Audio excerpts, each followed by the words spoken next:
So you've spoken before about kind of experiencing suicidal ideation. And I know it's hard when there's so many things that you're going through. It's like, and you're trying to remember it, was it difficult for you to make that link between like, well, I feel this way. Am I really feeling suicidal, or could it have been the medication? When you first started feeling like that, were you able to kind of put two and two together, or? Yeah. So you found the Facebook groups, right? And you started talking to other people in different groups and hearing their stories. And eventually you participated as a research patient, right? Research participant. Well, yeah, a participant.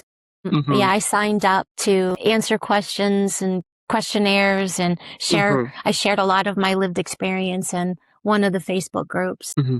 And what was it? This was recently, or? Let's see here. I would say 2020, midway, end of 2020, 21, 22, 23. Mm-hmm. And so if you could think of a few questions for people who are going in for medication, whether it be like certain antidepressants or even just medications post-surgery or whatnot, questions that they should ask maybe some of their healthcare providers. And if you had other tips for them, what would you want to tell them? Definitely ask a lot of questions. Ask about adverse effects. Not only ask them, ask your pharmacist. And not only those two, then I would, even with respect to anything medication-wise, I would suggest there's so many reputable groups online, from BIC to Antidepressant Coalition, all the nonprofits. I would do like a check, like of all of that before making a decision. That's what I would do. That's what I would suggest somebody else to do. And if you could talk to other healthcare providers directly, and give them advice, what would you want them to know? I would want them to give as much information as they possibly could of what they knew about whatever medication they were prescribing, the adverse effects of it, and if the person were to start taking it, is it going to be hard to stop taking it? I think that's like another thing of my experience, that I was so clueless that I didn't know that if you started an anxiety med or an antidepressant or any of these, I just thought you could just stop taking them if you didn't want to take them anymore. And that's not the way that it works. So, and I think most people know that nowadays, but I didn't. So with respect to a provider, that's a really good question. Inform your patient as best that they could. The pros, the cons, the risks. And the other things are like, what nutrients do they deplete out of your body? Like, there's that too. There's a lot of information that could go. One of the things I noticed with myself is all these meds have been untangled and I'm on 0 meds from 10, 15, 20, 28. And I think the maximum I saw was 32 meds. My liver function, my kidney function has all normalized. And I was in some of the data points on both of those. They were in pretty bad shape. Now, how do we parse it out between the chemotherapy and all of these things? There's that too. Okay. But, and if the doctor can't point the patient in the right direction, talk to your pharmacist. That's what I would want. But in my case is different because providers were looking at somebody who wasn't even there. Mm-hmm. And same goes with my family. I fell through all kinds of cracks. And how I believe this happened with me is people only saw me for short periods of time. And those short periods of time, I seemed to present okay. But the other portions of the time, I wasn't okay. So that's what I believe happened with like the family side of things. It's a loaded question because I could think of a million things for surgery or coming out of surgery and being very medicated for very real reasons. Mm-hmm. A lot of different suggestions because people need the information repeated over and over and over again.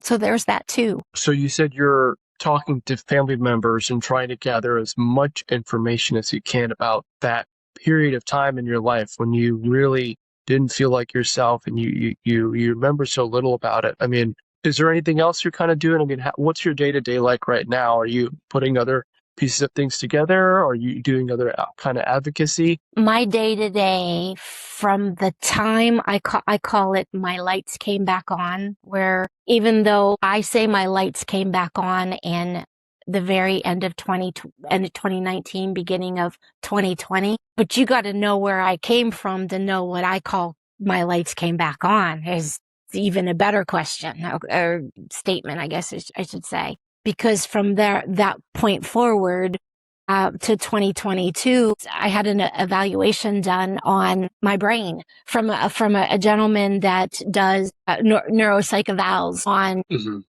veterans, a lot of veterans. And I brought in my pharmaceutical file and all that I could gather. So you ask what I do.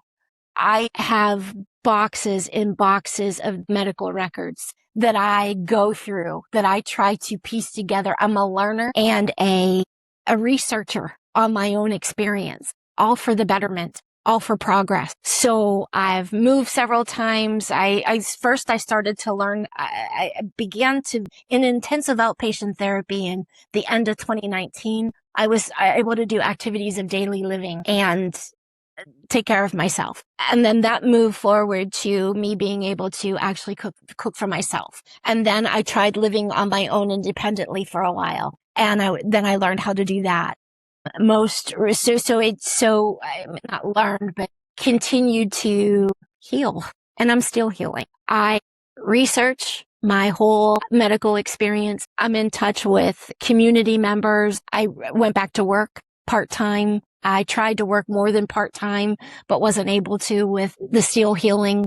And I believe I still have a mild level of akathisia still yet. And I've assured my doctors and talked to all of my doctors about it, that I live with it. And I know in a way what sets it off, what makes it worse, I should say.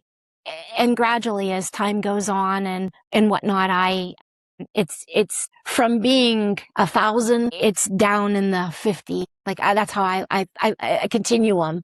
I think of how bad it was to now it's at a 50 level tolerable for me, for my own person. So the healing, learning how to live independently, learning how to work again, learning how to take care of myself, researching my whole entire medical situation, in touch with community members, every member of my medical team, anybody that I'm in front of with respect to my care. I continually discuss what I have experienced and what I feel like, what I believe has happened. There's one lady, one of my providers, she had to take care of insurance premium type paperwork for me in one of the years in the 2021-22 timeframe. And she had said to me when we were getting ready to do paperwork again regarding a waiver of life insurance premium, she said, "Do you recall last year you were in my office and you stood the entire time?"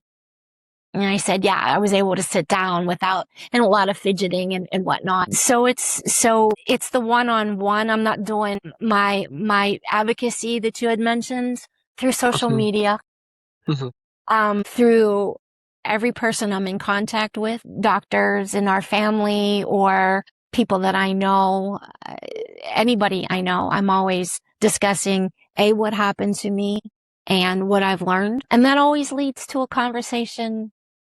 And people have, in the last 6 years that I've been on social media, the numbers of folks that have reached out to me about a sister, a brother, a mother, or somebody they knew that experienced an adverse effect of a medication. So I don't know what type of advocacy you want to call that, but that's what I've been doing while I'm trying to heal.